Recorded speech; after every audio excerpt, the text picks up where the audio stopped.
7 Mile Creek is called 7 Mile Creek because it's actually 7 miles long. It starts at Post Oak, underneath the big hill of Post Oak Cemetery. That cemetery is where I have a lot of kinfolks, especially the Dillards, buried. And Granny Dillard and her husband Clinton Dillard are buried there also. Well, it starts under that hill and it meanders on down, crosses that little cross cutoff road there where a lot of houses have been built lately. Then it goes on and goes under the A.B. Stubbs Road, which I'm reluctant to call it A.B. Stubbs Road because all my life it was Mose Ware Road, because Mose Ware lived on that road and he had his own house. Mose Ware was fairly well off, but Mose, I remember him, he used to walk the fields. He would do a lot of walkabouts. He knew every inch of everywhere just about it because he walked it. You would see him out walking around the edge of the woods sometime. And that's a good thing. You learn a lot doing that. But anyway, getting back to 7 Mile Creek, it comes on down and hits the Highway 105, and that's the last place it goes before it goes into Judy Creek. A ways below that, down at what I call the mouth of 7 Mile, or the mouth of 7 Mile Creek for obvious reasons there. But now they got a housing development close to 7 Mile, which kind of makes me laugh on the one hand, makes me mad on the other, but they call it Deer Run Creek. I don't know. I guess it's good to live long enough to see people make statements and change things, but yeah, I have mixed feelings about it, as I said, but I'm really happy that I can be here and witness all of that. Well, that 7 Mile Creek, many things have happened, and my life has been intricately tied up with it. I caught my first fish down at 7 Mile Bridge. Now, 7 Mile Bridge was a wooden bridge back then, and it had runners on it. And I caught a little bluegill the first time I ever fished, and that set me on fire for life, that's for sure. Catching fish is a lot of fun. But anyway, that's what happened, and I caught the fish. Then I used to fish with my dad. On 7 Mile Creek, I think my dad and I have talked more and done more together than anywhere else.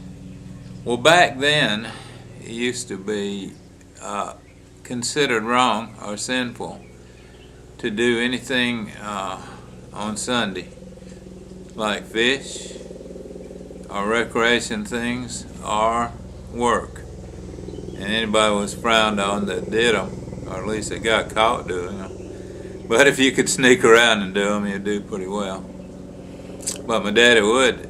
Although he was very influential in the church, he sneaked around and did a few things, which I think everybody needs a little bit of sneaking around and doing things, as long as they don't cause any harm or break the law. But he would leave his poles in the woods. We'd come home from church, grab a bite to eat, and get some worms and grab them poles and go on. And lots of times we'd wind up at 7 Mile Creek, where we caught little stump knockers and bluegills and warmouth. And once in a while, if we got in a real back out place, like creek back out, we call them old lakes, we'd catch some of those that are called flyers. And my folks call them dollar perch. They're little. They never got very big. They were very, very beautiful little brim, though. Anyway, had many good times there, and he would tell me about things that he thought about. Sometimes he would share his thoughts, which never happened when we were at home. But he told me about my first thoughts about a transistor radio, and he had been reading on electronics magazines because my dad, he took a course in electronics when he was younger, And that's probably what got me started into it, reading the course material which he got for his course. But he said someday you're going to have a radio that's just solid. Won't be no tubes or anything else, just solid. And he didn't know it, but he was predicting the advent of solid state. So that was very, very interesting. And now that I look back on it, it really is.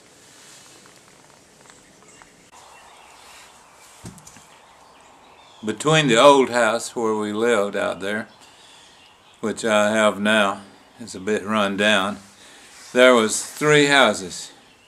The first one was Mr. Lily Mae and Mr. Joe Johns, and the Kermit, they had her nephew Kermit. They raised him because his mother died when he was born. Then the Billy Joe and Susie were their own children, and I spent many times down there because back then we socialized with our neighbors.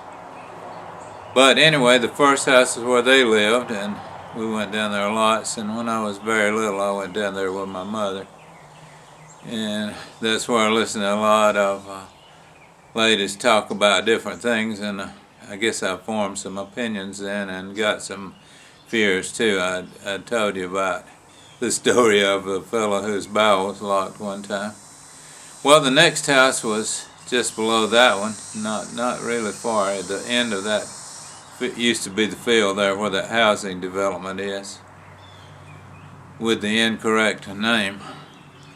And that's a place where lots of people live, both white and black people. And people back then always looking for places to live, those that were not well off. It was sort of like the era of sharecroppers, except not necessarily all of them farmed. They were just looking for a place to live where they could afford. And people didn't have money to blow and throw away. But they had much more than money can buy a lot of times. That's for sure. These days is all money and no morals, no cares for anybody else, and all of that kind of stuff, with a very rare exception. But anyhow, Sam Covington lived there. He was an older black fellow, and he said he didn't even know how old he was because he didn't have a birth certificate.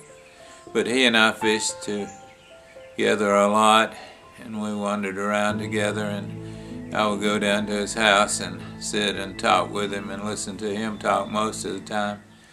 And I really got a lot out of those long talks that I had with him. He's got several daughters, and some of them are still living. I think there's some still living around Ozark. Would be good if I could hear from them again. But then one more house was between his house and the creek bridge down there, and that was an old house on the other side of the road, a little house.